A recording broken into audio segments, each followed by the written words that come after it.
Hello all, welcome and welcome back to my YouTube channel. आज के इस video में हम हिंदी का गद्य साहित्य डॉक्टर रामचंद्र तिवारी की पुस्तक से ऐतिहासिक पौराणिक उपन्यास के सेक्शन को कंप्लीट करने वाले हैं और आज हमारा ये सेक्शन कंप्लीट हो जाएगा और अगले वीडियो में हम स्टार्ट करेंगे आंचलिक उपन्यासकार के प्रश्नों को। जब हमने प्रेमचंदोत्तर युग प्रारंभ किया था तो उसमें हमने जाना था कि उसमें कुल 8 वर्गीकरण हैं, जिसमें हम 7वां वर्गीकरण ऐतिहासिक पौराणिक उपन्यास से संबंधित प्रश्नों को देख रहे हैं। ठीक है, अगर हम बात करें तो आज हम जिस उपन्यासकार को देखने वाले हैं वो है रामकुमार वर्मा और अन्य भी उपन्यासकार हैं। फिलहाल प्रारंभ हम इसी से कर रहे हैं, इसलिए इनसे संबंधित प्रश्नों को हम पहले देखना प्रारंभ करेंगे। ठीक है, तो कोशिश करती हूँ कि आज यह सेक्शन हमारा कंप्लीट हो जाए। तो सबसे पहले अगर हम बात करें रामकुमार भ्रमर की, तो रामकुमार भ्रमर का समय है 1938 से 1998। इनसे संबंधित पहला प्रश्न है, रामकुमार भ्रमर मूलतः किस प्रकार के उपन्यास लेखक माने जाते हैं? ऑप्शन ए ऐतिहासिक, ऑप्शन बी सामाजिक, ऑप्शन सी मनोवैज्ञानिक, ऑप्शन डी जासूसी। रामकुमार भ्रमर मूलतः किस प्रकार के उपन्यास लेखक माने जाते हैं? सही उत्तर होगा सामाजिक उपन्यास लेखक माने जाते हैं। अगला प्रश्न है, अच्छा इससे पहले हम एक तथ्य देख लेते हैं। रामकुमार भ्रमर का जो उपन्यास है वह है फौलाद का आदमी। इनका जो प्रकाशन वर्ष है 1969 प्रकाशन वर्ष है। दूसरा प्रश्न है रामकुमार वर्मा से संबंधित, रामकुमार भ्रमर के पठनीय ऐतिहासिक उपन्यास का नाम क्या है? पहला है फौलाद का आदमी, दूसरा है लोहे के हाथ, तीसरा है देश का सिपाही, चौथा है आज़ादी की जंग। अगर मैंने रामकुमार वर्मा बोला है तो आप उसे रामकुमार भ्रमर समझिएगा। ठीक है, गलती से मैंने रामकुमार वर्मा कह दिया है। तो रामकुमार भ्रमर के पठनीय ऐतिहासिक उपन्यास का नाम क्या है? सही उत्तर होगा फौलाद का आदमी और इसका प्रकाशन वर्ष हमने देख लिया 1969 है। तीसरा प्रश्न है, फौलाद का आदमी जिसका प्रकाशन वर्ष 1969 है, उपन्यास किस ऐतिहासिक नायक के जीवन को केंद्र में रखकर लिखा गया है?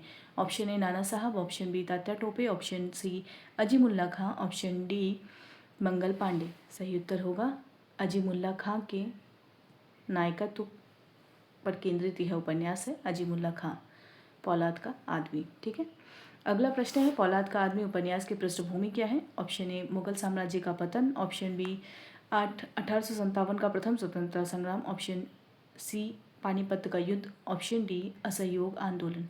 फौलाद का आदमी उपन्यास की पृष्ठभूमि क्या है? सही उत्तर होगा 1857 का प्रथम स्वतंत्रता संग्राम।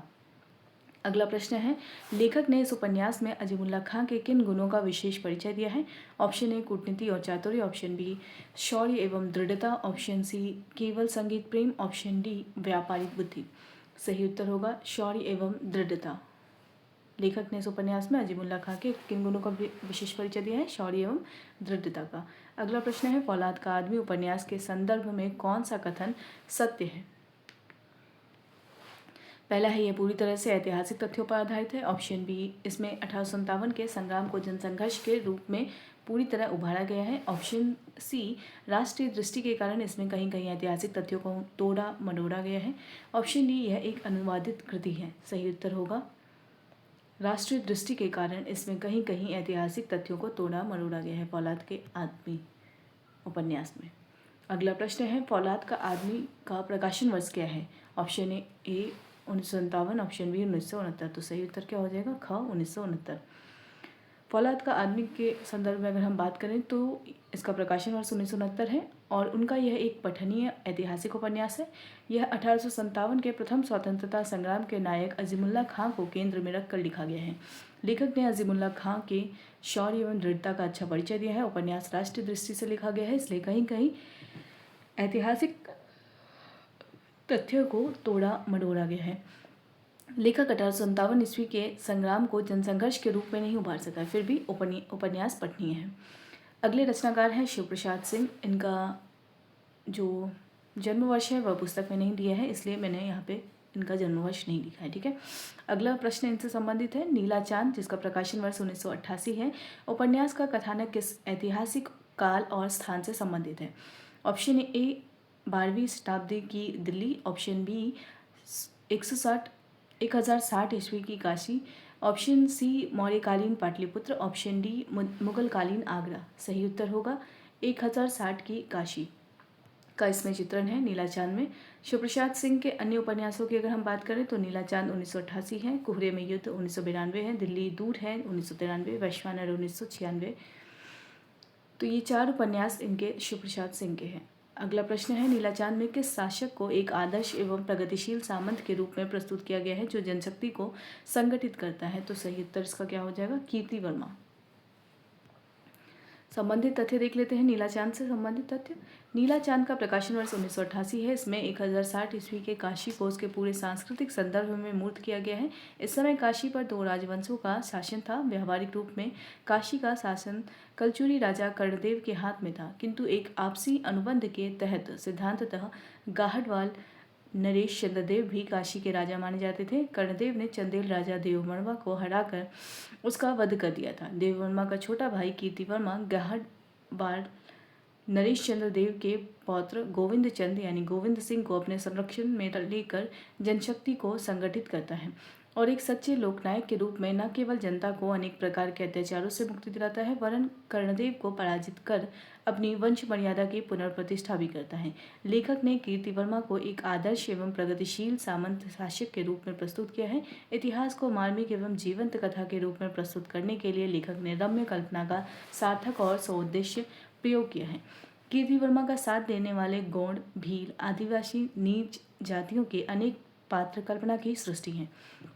गोमती, शीलभद्रा, सुदंता, वसंती, दक्षिणा जैसी नारी पात्र भी काल्पनिक है, जो अपनी उपस्थिति से कथा को न केवल रागदीप्त करते हैं वरन उसे सार्थक परिणति तक ले जाने में महत्वपूर्ण भूमिका अदा करते हैं।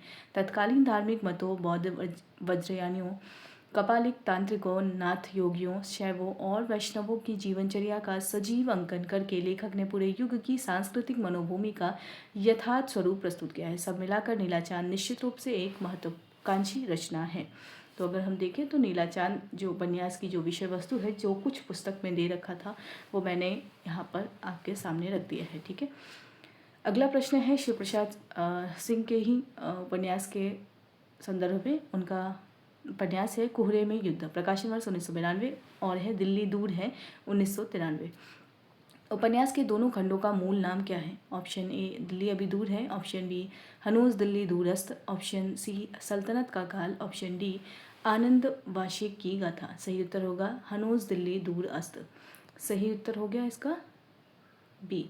अगला प्रश्न है दिल्ली दूर है उपन्यास में किस समय के भारतीय इतिहास का परिदृश्य चित्रित है?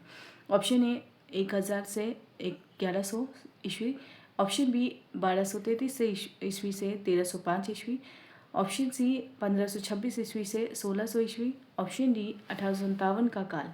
सही उत्तर होगा 1233 ईस्वी से 1305 ईस्वी। गुलाम और खिलजी वंश का इसमें शासन था।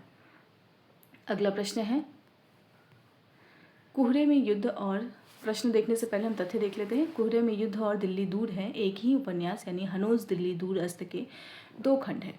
इन दोनों खंडों में उपन्यासकार ने 1233 ईस्वी से 1305 ईस्वी तक के भारतीय इतिहास के पूरे परिदृश्य का साक्षात्कार कराया है।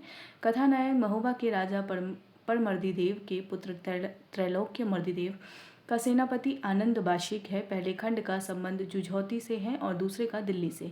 इस अवधि में दिल्ली में गुलाम और खिलजी वंश के सुल्तान शासन कर रहे थे। यह काल हिंद जनता के लिए घोर यंत्रणा का काल था। युद्ध में पराजय के बाद हजारों लोगों को गुलाम बना लिया जाता था। हिंदू जनता पर जजिया लगाकर उनसे बलात् वसूला जाता था और अदायगी न करने पर इस्लाम स्वीकार करने के लिए विवश किया जाता था। लेखक ने इस कालखंड के पूरे जीवन प्रवाह को मूर्त करने के लिए राजाओं एवं सुल्तानों की कूटनीति, युद्ध, शासन व्यवस्था, प्रेम आदि के चित्रण के साथ ही सामान्य जनता और शासक वर्ग दोनों पर प्रभाव रखने वाले पंडितों, ज्योतिषों, तांत्रिकों, योगियों, संतों तथा सूफी फकीरों के पूरे देश में फैले हुए तंतु जाल का भी सूक्ष्म ब्यौरा प्रस्तुत किया है। लेखक का प्रतिपाद्य यह है कि काल अखंड है और वर्तमान की सारी सामाजिक धार्मिक ग्रंथियों की जड़ें कहीं न कहीं अतीत से जुड़ी हैं। लेखक का विश्वास है कि आगामी मानवता के विकास में भारतीय धर्मों, वेदांत केंद्रित हिंदू धर्म तथा बुद्ध, गांधी की अहिंसा प्रमुख तत्व बनेगी। वसुधैव कुटुंबकम का मंत्र सारे विश्व में गूंजेगा। तो ये जो पंक्ति है यह इसी उपन्यास के संदर्भ में है, हनोज दिल्ली दूरस्थ के संदर्भ में है। ठीक है, या फिर आप इन दोनों खंडों को भी इसमें ले सकते हैं। ठीक है, तो ये जो पंक्ति है वो हमारे लिए महत्वपूर्ण हो जाता है। अगला प्रश्न है उपन्यास वैश्वानर जिसका प्रकाशन वर्ष 1996 है का मुख्य प्रतिपाद्य क्या है? ऑप्शन ए 1857 का विद्रोह, ऑप्शन बी काशी को केंद्र मानकर पूरी वैदिक संस्कृति की व्याख्या करना, ऑप्शन सी मुगल सत्ता का विस्तार, ऑप्शन डी आधुनिक राजनीति का विश्लेषण। सही उत्तर होगा काशी को केंद्र मानकर पूरी वैदिक संस्कृति की व्याख्या करना इसका मुख्य प्रतिपाद्य है। अगला प्रश्न है, वैश्वानर उपन्यास में किन पात्रों के माध्यम से भारतीय संस्कृति के निर्माण में आर्यों और अनार्यों के योगदान को दिखाया गया है। ऑप्शन ए कीर्तिवर्मा और कर्णदेव, ऑप्शन बी प्रतर्दन, मदालसा और अलर्क, ऑप्शन सी आनंद वशेक और त्रैलोक्य मर्दिदेव, ऑप्शन डी गोविंद सिंह और देववर्मा। सही उत्तर होगा प्रतर्दन, मदालसा और अलर्क। संबंधित तथ्य देख लेते हैं। वैश्वानर काशी को केंद्र में रखकर भारतीय संस्कृति के धन और ऋण दोनों ही पक्षों को प्रत्यक्ष किया गया है। उपन्यास विराट वैश्वानर जो लोक का सूर्य यानी सिर, पृथ्वी की नाभि यानी जनन केंद्र, द्वाया पृथ्वी और रोदसी यानी अंतरिक्ष का स्वामी है, जिसे देवगण विश्वनेता कहते हैं, जिसने भारतीय जाति यानी आर्यों को सदैव प्रकाश का मार्ग दिखाया है या उसको समर्पित है। यह एक महत्वाकांक्षी रचना है। इसमें प्रतर्दन यानी काशीराज, मदालसा, अलर्क, धन्वंतरी, परशुराम, शौनक, अंगिरस आदि पात्रों के माध्यम से पूरी वैदिक संस्कृति को व्याख्यायित किया गया है।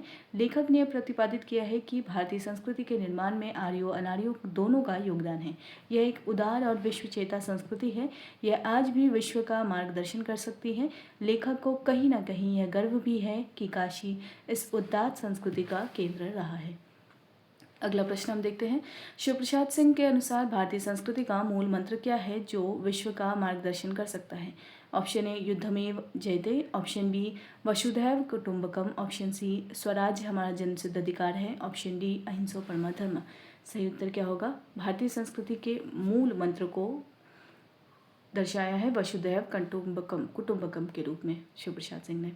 अगला प्रश्न है, नीला चांद उपन्यास में तत्कालीन काशी की सांस्कृतिक मनोभूमि को चित्रित करने के लिए किन धार्मिक मतों का वर्णन किया गया है। ऑप्शन ए केवल शैव और वैष्णव, ऑप्शन बी बौद्ध वज्रयानी कापालिक नाथ योगी शैव और वैष्णव, ऑप्शन सी केवल सूफी और भक्ति मार्ग, ऑप्शन डी जैन और पारसी मत। सही उत्तर होगा बौद्ध वज्रयानी कापालिक नाथ योगी और शैव और वैष्णव। अगले रचनाकार हैं जयशंकर द्विवेदी। जयशंकर द्विवेदी भी ऐतिहासिक पौराणिक उपन्यासकार से संबंधित लेखक हैं। इनसे संबंधित पहला प्रश्न है, महाकवि कालिदास की आत्मकथा प्रकाशन वर्ष 1987 उपन्यास के लेखक कौन है? तो इसका सही उत्तर होगा जयशंकर द्विवेदी इसके रचनाकार हैं। महाकवि कालिदास की आत्मकथा प्रकाशन वर्ष 1987। अगला प्रश्न है, यह उपन्यास किस प्रसिद्ध साहित्यिक कृति की आत्मकथा परंपरा को आगे लेकर बढ़ता है। ऑप्शन ए बाणभट्ट की आत्मकथा, ऑप्शन बी शेखर एक जीवनी, ऑप्शन सी सूरज का सातवां घोड़ा, ऑप्शन डी पुनर्नवा। सही उत्तर होगा साहित्य की आत्मकथा की परंपरा यानी महाकवि कालिदास की आत्मकथा। यह उपन्यास बाणभट्ट की आत्मकथा की परंपरा को लेकर आगे बढ़ा है। ठीक है। अगला प्रश्न है, लेखक ने कालिदास के व्यक्तित्व को किस रूप में प्रस्तुत करने की चेष्टा की है। ऑप्शन ए केवल एक राजदरबारी के कवि के रूप में, ऑप्शन बी भारतीय आध्यात्मिक साधना और संस्कृति के अलौकिक प्रकाशन के रूप में, ऑप्शन सी एक साधारण विद्रोही के रूप में, ऑप्शन डी विदेशी संस्कृति के अनुकरणकर्ता के रूप में। सही उत्तर होगा भारतीय आध्यात्मिक साधना और संस्कृति के अलौकिक प्रकाशन के रूप में। अगला प्रश्न है, जयशंकर द्विवेदी के अनुसार कालिदास का साक्षात्कार वास्तव में किसका साक्षात्कार है। ऑप्शन ए केवल गुप्तवंश के इतिहास का, ऑप्शन बी भारत राष्ट्र की सांस्कृतिक मनीषा का, ऑप्शन सी तत्कालीन सैन्य व्यवस्था का, ऑप्शन डी केवल श्रृंगारिक विलासिता का। सही उत्तर होगा भारत राष्ट्र की सांस्कृतिक मनीषा का। अगला प्रश्न है, उपन्यास में कालिदास के व्यक्तित्व की क्या विशेषता बताई गई है। ऑप्शन ए वे केवल ब्राह्मणों का प्रतिनिधित्व करते हैं, ऑप्शन बी वे भेदभाव का अतिक्रमण करके एक संगठित संश्लिष्ट इकाई के रूप में भारत को समाहित करते हैं, ऑप्शन सी वे क्षेत्रीयता को बढ़ावा देते हैं, ऑप्शन डी वे आध्यात्मिकता का विरोध करते हैं। सही उत्तर होगा वे भेदभाव का अतिक्रमण करके एक संगठित संश्लिष्ट इकाई के रूप में भारत को समाहित करते हैं। अगला प्रश्न है, महाकवि कालिदास की आत्मकथा का प्रकाशन वर्ष क्या है। Option A 1974, option B 1980, option C 1987, option D 1990। सही उत्तर होगा 1987। अगला प्रश्न है, लेखक ने कालिदास के महिमामय व्यक्तित्व को साकार करने के लिए किन के शब्दों का यथासंभव प्रयोग किया है। ऑप्शन ए बाणभट्ट के, ऑप्शन बी स्वयं कालिदास के, ऑप्शन सी विक्रमादित्य के, ऑप्शन डी हजारीप्रसाद द्विवेदी के। सही उत्तर होगा स्वयं कालिदास के शब्दों को या उनके व्यक्तित्व, उनके शब्दों को यथासंभव प्रयोग किया है। ठीक है, कालिदास के शब्दों को। तथ्य देख लेते हैं। महाकवि कालिदास की आत्मकथा 1987 में लिखा गया है। इसको लिखकर बाणभट्ट की आत्मकथा की परंपरा को आगे बढ़ाया गया है। लेखक ने कालिदास को माध्यम बनाकर प्राचीन भारतीय मनीषा की चरम उपलब्धियों को कथा रस से सिक्त करने का प्रयास किया है। उसने यथासंभव कालिदास के ही शब्दों में कालिदास के महिमामय व्यक्तित्व को साकार करने की चेष्टा की है। लेखक के शब्दों में महाकवि कालिदास का जीवन भारतीय आध्यात्मिक साधना, तत्वज्ञान, संस्कृति का अलौकिक प्रकाशन है। प्रकट है कि ऐसे जीवन को आकार देने में उपर्युक्त सभी तत्वों का सन्निवेश अनिवार्य है। इसके अतिरिक्त कालिदास के व्यक्तित्व में भारत सारे ऊपरी भेदभाव का अतिक्रमण करके एक संगठित संश्लिष्ट इकाई बनकर समाहित है। कालिदास का साक्षात्कार भारत राष्ट्र की सांस्कृतिक मनीषा का साक्षात्कार है। प्रस्तुत कृति में लेखक ने इसी साक्षात्कार का प्रयत्न किया है। 9वें दशक में ऐतिहासिक उपन्यासों के क्षेत्र में 11 नई प्रतिभाएं उभरकर सामने आई हैं, जिनमें अगर हम अन्य उपन्यासकार की अगर हम बात करें 9वें दशक के बाद जो ऐतिहासिक पौराणिक उपन्यासकार हुए हैं उनके नाम इस प्रकार हैं। पहले हैं डॉक्टर भोला शंकर व्यास, इनका जन्म वर्ष है 1923 से 2005। दूसरे हैं शरद पगारे, इनका समय है 1931 से 2024। तीसरे हैं डॉक्टर शत्रुघ्न प्रसाद, इनका समय है 1932 से 2020। अगले हैं आनंद शर्मा, जन्म वर्ष है 1946। अगले हैं मेवाराम, जन्म वर्ष 1944। सुरेश कुमार वर्मा, डॉक्टर सुधाकर अदीप, जन्म वर्ष 1955। रंगनाथ तिवारी, जन्म वर्ष 1933। डॉक्टर हेरम्ब चतुर्वेदी, जन्म वर्ष 1955। आशा प्रभात, 1958 जन्म वर्ष। डॉक्टर वीणा वत्सल सिंह, जन्म वर्ष 1970। अभी हम अगर बात करें तो सबसे पहले 9वें दशक के जो उपन्यासकार हुए हैं डॉक्टर भोला शंकर व्यास, इनके विषय में जानते हैं। डॉक्टर भोला शंकर व्यास के एकमात्र ऐतिहासिक उपन्यास समुद्र संगम 2004, जिसका प्रकाशन वर्ष है, का मुख्य पात्र कौन है? ऑप्शन ए शाहजहां, दारा शिकोह, पंडित राज जगन्नाथ, औरंगजेब। सही उत्तर क्या होगा? समुद्र संगम का पात्र है पंडित राज जगन्नाथ। ठीक है, यह भोला शंकर व्यास की रचना है समुद्र संगम, और इसके जो पात्र हैं वो है पंडित राज जगन्नाथ। समुद्र संगम का जो प्रकाशन वर्ष है वो है 2004। अगला प्रश्न है समुद्र संगम उपन्यास के बारे में लेखक का क्या मानना है? सही उत्तर होगा यह एक ऐसे इंसान की कहानी है जो सामाजिक परिस्थितियों के बदलाव के लिए जूझता रहता है। संबंधित तथ्य देख लेते हैं। भोला शंकर व्यास का एकमात्र ऐतिहासिक उपन्यास समुद्र संगम, जिसका प्रकाशन वर्ष 2004 है, मुगल शाहजादे दारा शिकोह के गुरु प्रसिद्ध कवि पंडित राज जगन्नाथ की अद्भुत प्रणय कथा है। इसे उपन्यासकार ने ऐतिहासिक उपन्यासों को प्रचलित परंपरा से अलग हटाकर लिखा है। इस उपन्यास में कथाकार ने उस युग की पूरी कहानी कही है। उपन्यास के पूरे चरित्र पंडित राज जगन्नाथ के शब्दों में, मेरी जिंदगी मात्र कवि पंडित भाषा बुक प्रेमी की ही जिंदगी नहीं है। प्रियवर एक ऐसे इंसान की कहानी है जो सामाजिक परिस्थितियों में बदलाव के लिए जूझता रहा है। ऐसी हालात में मेरी कहानी युग की कहानी से पूरी तरह जुड़ी हुई है। अगले रचनाकार हैं शरद पगारे। इनसे संबंधित प्रश्न है। शरद पगारे के उपन्यास गुलारा बेगम, प्रकाशन वर्ष 1981 में शाहजादा खुर्रम यानी शाहजहां का प्रेम किसके साथ दिखाया गया है? सही उत्तर होगा इसका प्रेम दिखाया गया है बुरहानपुर की बेटी गुलारा के साथ। अगर हम शरद पगारे के अन्य उपन्यासों की बात करें तो इनके अन्य उपन्यास हैं गुलारा बेगम 1981, गंधर्व सेन 1987, बेगम जैनावाद 1996, पाटलिपुत्र की साम्राज्ञी 2009, उजाले की तलाश 2015, जिंदगी के बदलते रूप 2017, चंद्रमुखी का देवदास 2019, जनपद को कल्याणी आम्रपाली 2022। अगला प्रश्न है गुलारा बेगम उपन्यास के माध्यम से लेखक ने किस शाश्वत सत्य की ओर संकेत किया है? ऑप्शन ए मुगल शासन की समृद्धि, ऑप्शन बी नारी का पुरुष की क्रूरता का शिकार होना, ऑप्शन सी युद्धों की अनावश्यकता, ऑप्शन डी सूफी मत का प्रभाव। सही उत्तर होगा नारी का पुरुष की क्रूरता का शिकार होना। गुलारा बेगम उपन्यास के माध्यम से लेखक ने इस शाश्वत सत्य की ओर संकेत किया है।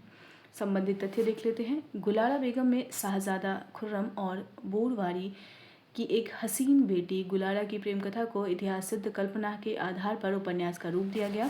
इतिहास कुल इतना ही है कि अहमदनगर पर चढ़ाई के दौरान शाहजादा खुर्रम ने बुरहानपुर में डेरा डाला था। गुलाराबाई से उसकी भेंट गुलारा के रूप गुण पर मुग्ध होकर शाहजादा द्वारा उसका गुलारा बेगम बनाया जाना और आसफ खां की साजिश से उसे ताप्ती में डुबो दिए जाने की पूरी कथा अनुश्रुतियों एवं कल्पना के आधार पर गढ़ी गई है।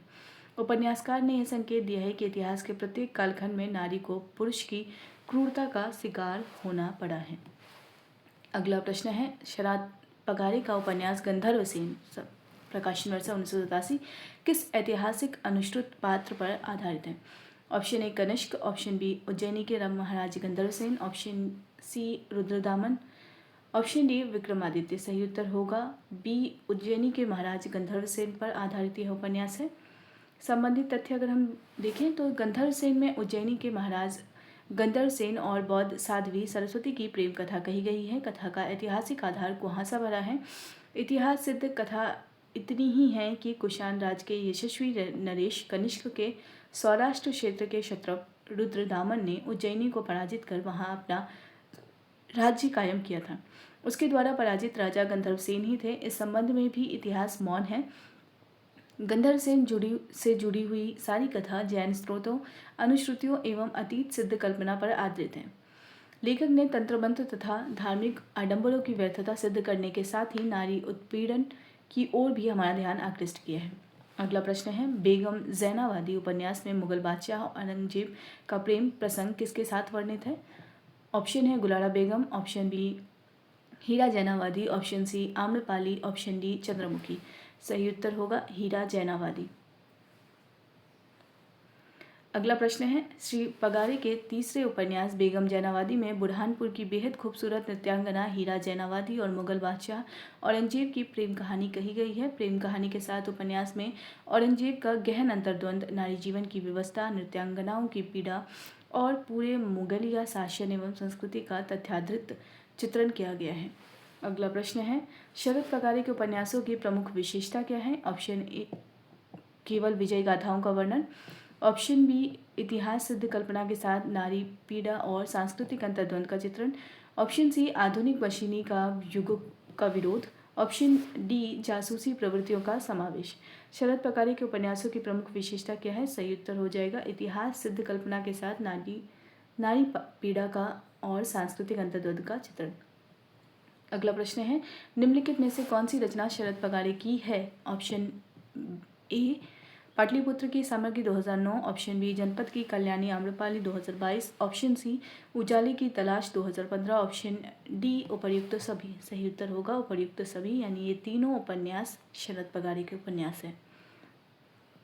अगले रचनाकार हैं आनंद शर्मा।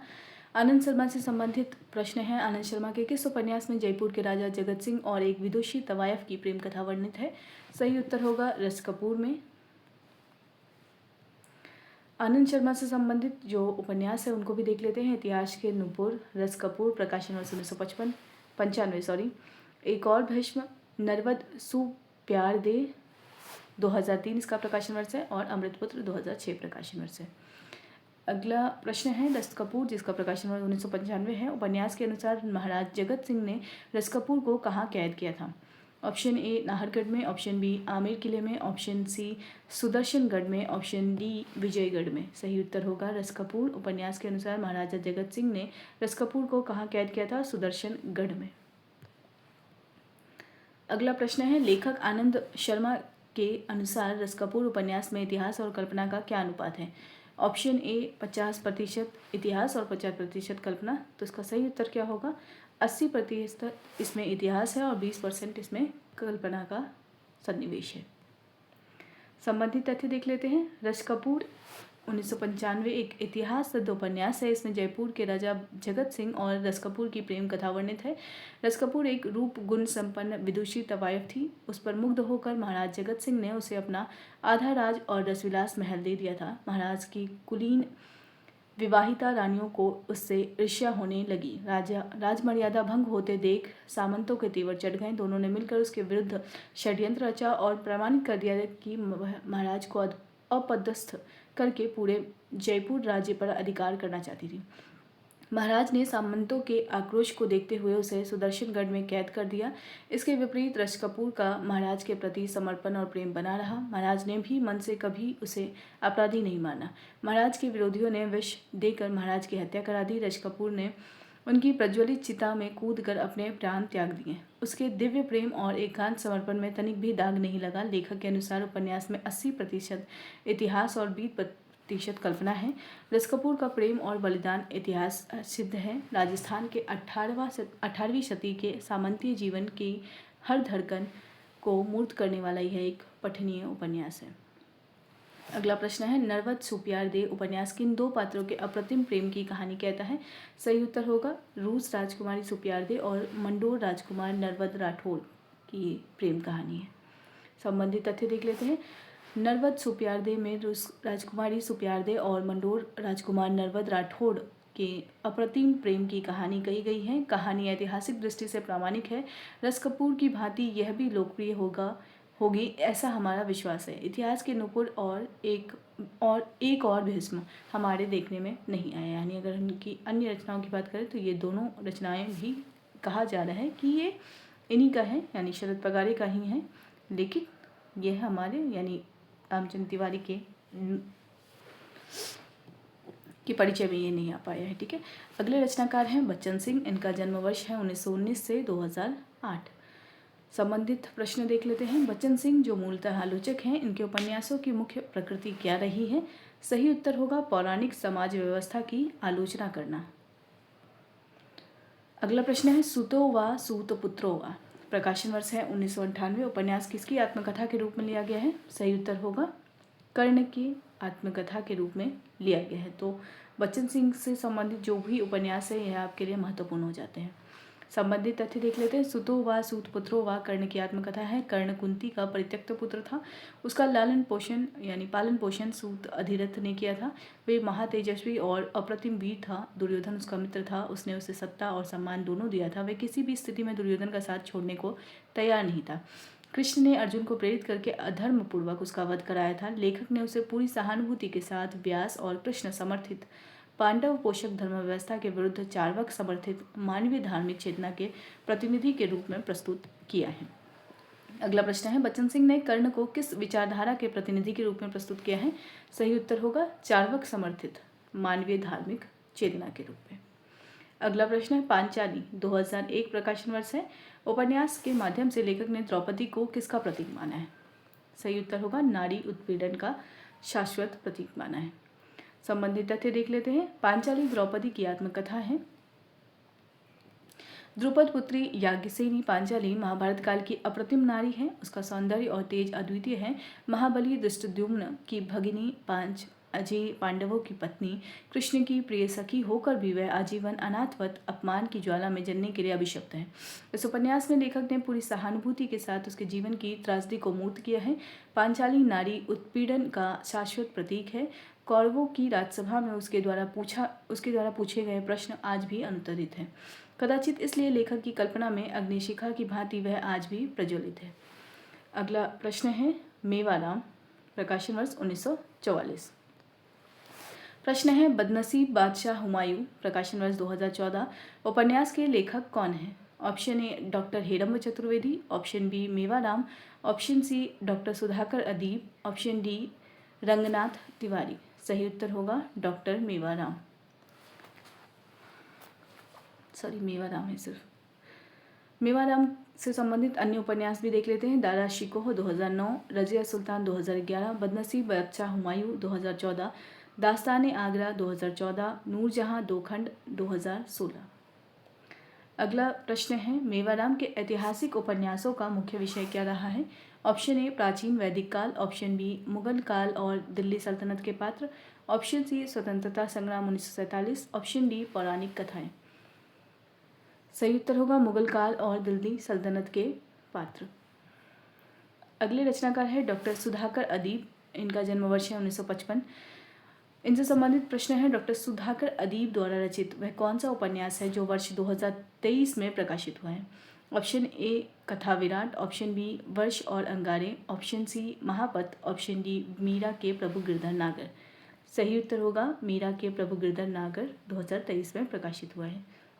इनके उपन्यासों की अगर हम बात करें तो अथमूषक उवाच, चटी के पर, हमारा क्षितिज, मम अरण्य 2012 में प्रकाशित है। शान तारीख 2013 में, रंगराची 2015 में, कथा विराट 2018 में, वर्ष और अंगारे 2020 में, महापद 2021 में, मीरा के प्रभु गिरधर नागर 2023 में। ये इनके उपन्यास थे। अगले रचनाकार हैं आशा प्रभात। इनका जन्मवर्ष 1958 है। आशा प्रभात ने अपने उपन्यासों में मैं जनकनंदनी प्रकाशन वर्ष 2017 और उर्मिला 2022 में किन पात्रों को केंद्र में रखा है। ये 2 इनके उपन्यास हैं। इसमें जो पात्र हैं वो है रामायण कालीन नारी पात्र यानी सीता और उर्मिला को रखा है।